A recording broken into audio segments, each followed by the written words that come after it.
Hi, this is Henk Sa from EcoMetrix Africa with the South African carbon tax. After many years in the making, the South African carbon tax came into law to take effect from the 1st of June 2019. As a result, we have been getting a lot of questions from private sector parties on how the tax works and how it impacts them.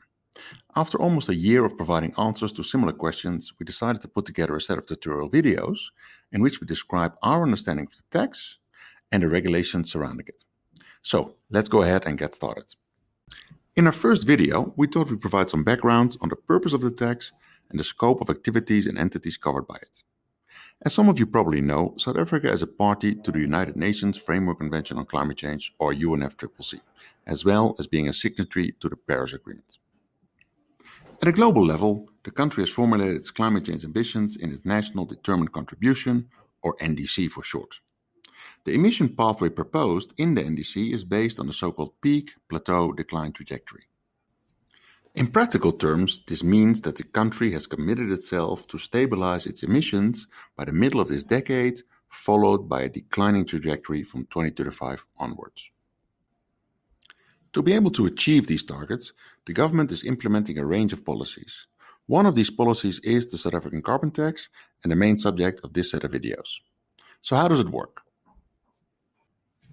Let's start with the basic parameters of the tax itself. The tax starts at a rate of 120 Rand per ton of CO2 equivalent, which will escalate at 2% above inflation. It only applies to direct Scope 1 emissions and excludes electricity consumption and other indirect emissions. The gases covered by the tax are carbon dioxide, methane and nitrous dioxide, as well as the other gases in the Kyoto basket.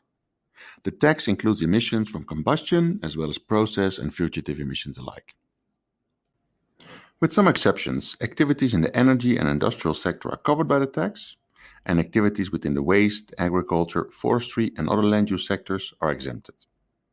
To limit the administrative burden, a minimum threshold of 10 megawatt thermal combined installed capacity is set.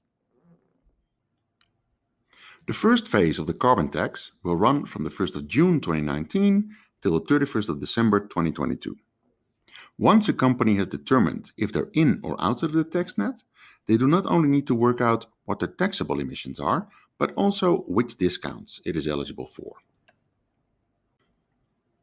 In our next video, we will look at the calculations and allowances underpinning the tax. But for now, enjoy your day and don't hesitate to contact us directly if you have any additional questions or comments.